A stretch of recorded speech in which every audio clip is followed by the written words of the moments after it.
Inferno in CS2 sucks. There's something about this overhauled map that is just so unfun. So I've set out to figure out why this is. To do this, I've enlisted the help of someone who made one of the best Counter-Strike videos I have ever seen, Mahone. Hey guys, I'm Mahone. You may know me from my YouTube channel, Mahone_TV. If you've been following my career for a little bit, you may also know I was the analyst for NIP, and as well, I used to do the Telestrator segments for Blast.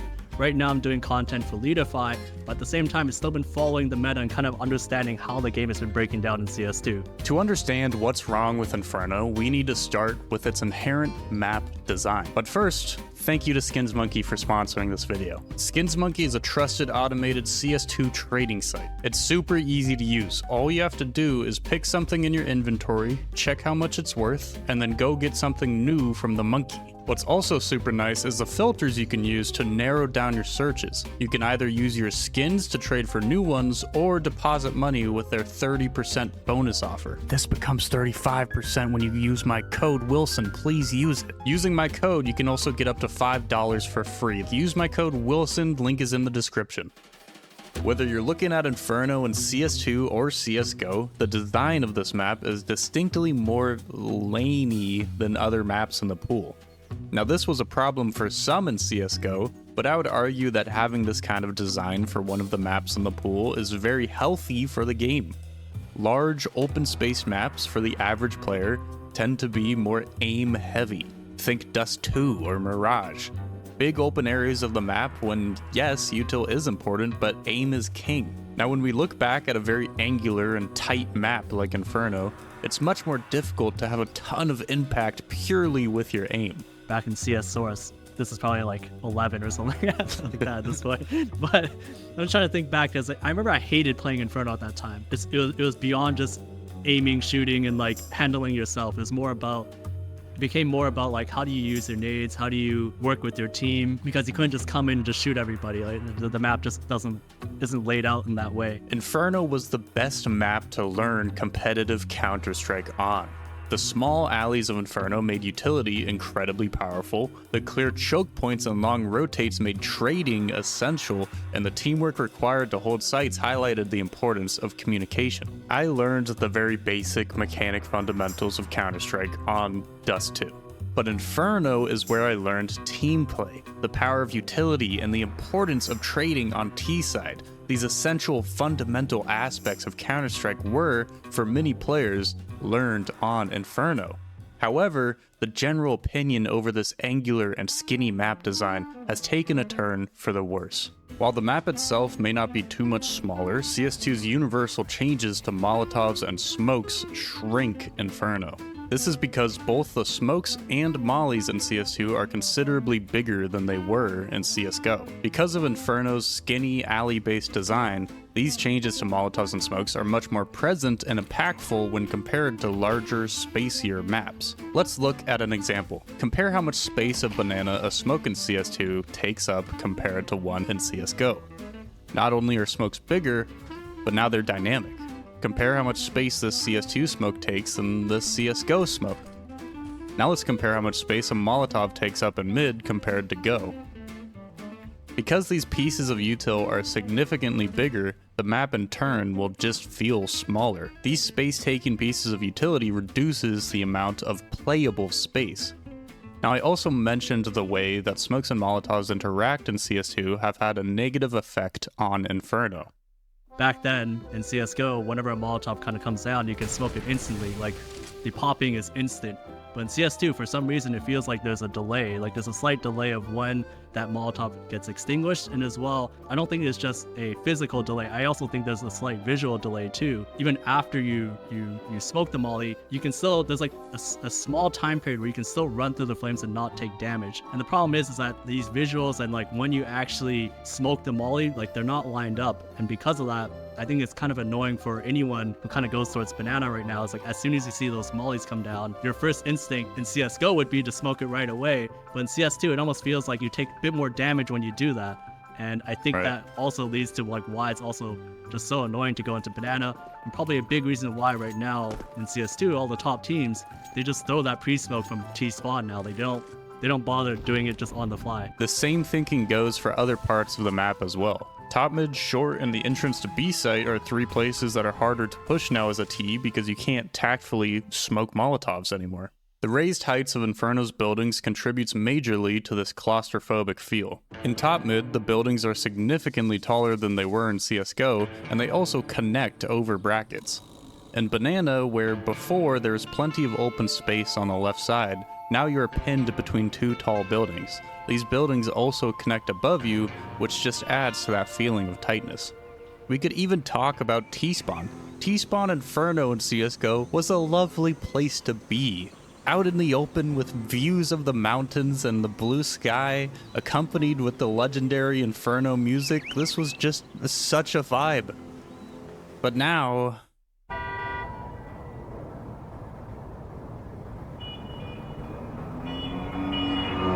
this verticality and the removal of skyboxes has also had a major impact on utility usage.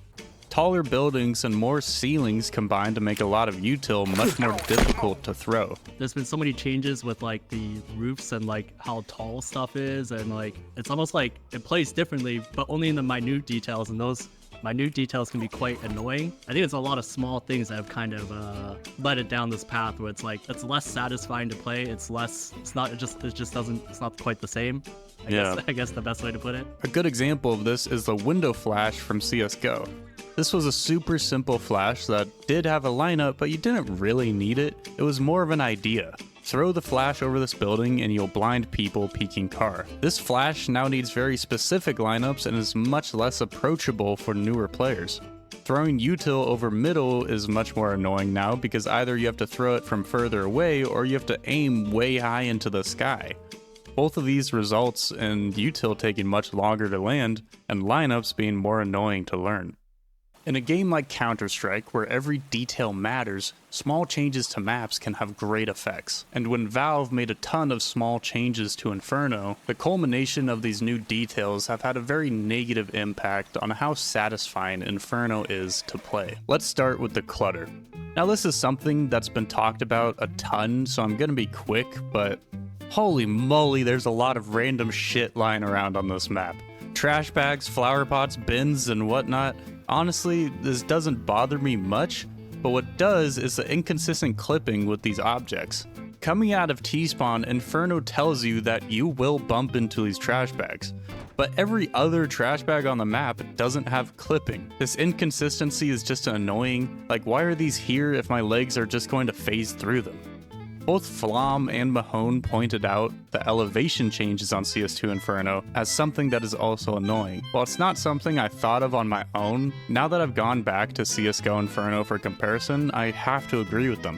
Constant random changes in elevation, while not being super apparent, messes with your aim and your crosshair placement. The weird thing is that like any individual aspect of those is probably not a big deal, but it's just the fact that it's all combined into one map is what makes it feel less satisfying. We've talked about the map design, the util, the details. Now we should consider how all of these combine to make the way we play Inferno unfun. I thought that Austin made an excellent point in the Voostin podcast when he said that it's suffocating because you can't take banana. The CTs get to take mid every round. That's a new feature. And then if you're lucky enough to force them to play back on site, then sure, you might win the round because the sites suck. The changes to Molotovs and smokes have had a major effect on the way Inferno is played. Early smokes towards bottom mid and giant Molotovs consuming banana have made the early round super difficult for Ts to contest space. Because of this, there's less back and forth between Ts and CTs in these spaces. From the pro scene perspective, Mahone explains the cause and effect of this early util usage. On a macro level, a lot of the things are still the same. So like that deep smoke that you're talking about from mid, a lot of teams throw it, but like not that much actually happens from it. What it typically does, from what I see, is that often the T's just kind of fall back a little bit and they just kind of wait it out. Or they have like some sort of plan to kind of deal with it. Like maybe the guy goes into the Mexi tunnel right away and tries to, spam or whatever. I think what it does really is it kind of just slows things down. If you're more of a viewer or a player, you're just kind of like, well, so the first like 10-ish seconds, whenever that smoke kind of comes up and whenever banana util comes in, you're just kind of like waiting to see if the CTs are going to make a move. And most of the time, they don't, or at least not towards mid. They Right. do sometimes have banana, but it more so just delays things more than anything, I'd say, with that mid smoke. Conversely, both A site and B site have essentially been nerfed from the CT perspective. A lot of the nuance has been removed, and powerful positions have been made worse. I made an entire video about how much worse Pit is as a position compared to what it was in CSGO. We need to also consider how MR12 has affected the way we need to play Inferno. Inferno was a notoriously difficult map to play retake on for the CTs. Essentially, back at the end of CSGO, a lot of teams would kind of save whenever they're in unfavorable situations. Let's just say a team takes a B site off a simple pop flash to get 2 entries, automatic save. But in CS2, that decision isn't as easy anymore because now there's fewer rounds. And now that there are fewer rounds in each half, making every round comparatively more important, CTs are often forced into really difficult retakes. So something that was kind of a negative about the CSGO version, being difficult retakes, is now exacerbated by MR12. Because retaking is so difficult, this has now changed how Inferno needs to be played on the CT side. One thing I did notice was, with that G2 phase, game was really aggressive rotates, Yep. and a lot of gambling towards sites. Exactly. Because like whenever you gamble, you're essentially trying to ensure that you either shut down the whole push completely, or you set yourself or your team in a position where it's like a 2v2 doable retake and like they're already close to the site kind of thing. And I think that's kind of what you have to do on the CT side of Inferno and MR12. Just make sure you don't put yourself in a spot where you have to save. Put yourself in a spot where you could just win the round outright, or at least put yourself in a really good chance for a retake. Like a really, really good chance for a retake. So it feels like some of the new metas, the new ways that we have to approach this map, aren't super, for lack of a better term, noob friendly. Yeah, they're not intuitive because, you know, whenever you're a newer player, it's kind of like, I feel like the default is more so you try to take space at the start, and then as the opponent kind of pushes you further and further and further back, you just kind of hold your position and then wait for the hit to come through. And that's the thing where it's like, Inferno is a punishing map, right? Because even at the pro level, it's hard to retake space. I believe that this is the biggest issue with Inferno right now. The culmination of all the changes to both how things work in CS2 and the changes to Inferno itself has resulted in a map that's far less fun and, as Mahone said, intuitive for the average player. Util usage, especially on the T side, is restricting and requires more complex lineups. Early CT util is so strong that the best counterplay to it is just to let it happen and to grant them that space, and then later retake that space. But good luck with coordinating that on a team full of randoms. The sites being much more difficult to hold, CTs being forced into unfavorable retakes, and a punishing MR12 economy can make for a very unfun CT side. Overall, it feels like T side and CT side have fewer options in how they can play the map, and the best ways to play the map are less intuitive and require much more coordination. I feel that CS2 Inferno restricts creativity, is less nuanced, and is less noob friendly. If you enjoy Inferno, I'm not telling you that you shouldn't enjoy this map. I'm glad that you find it fun. What I am hoping is that this video has given you more context as to why so many players are avoiding this map like the plague. If you disagree with my assessment, let me know why in the comments, and if you agree, comment how you would fix Inferno. Make sure that you go watch Mahone's video on the history of Inferno Banana. It is amazing, and a huge thank you to Mahone for lending your expertise to this video. And thank you so much to my channel members. They're scrolling on by somewhere. Thank you for letting me be a goober on the internet. I can't tell you how awesome you guys are. Thanks for watching this video. Have a good day. Peace out.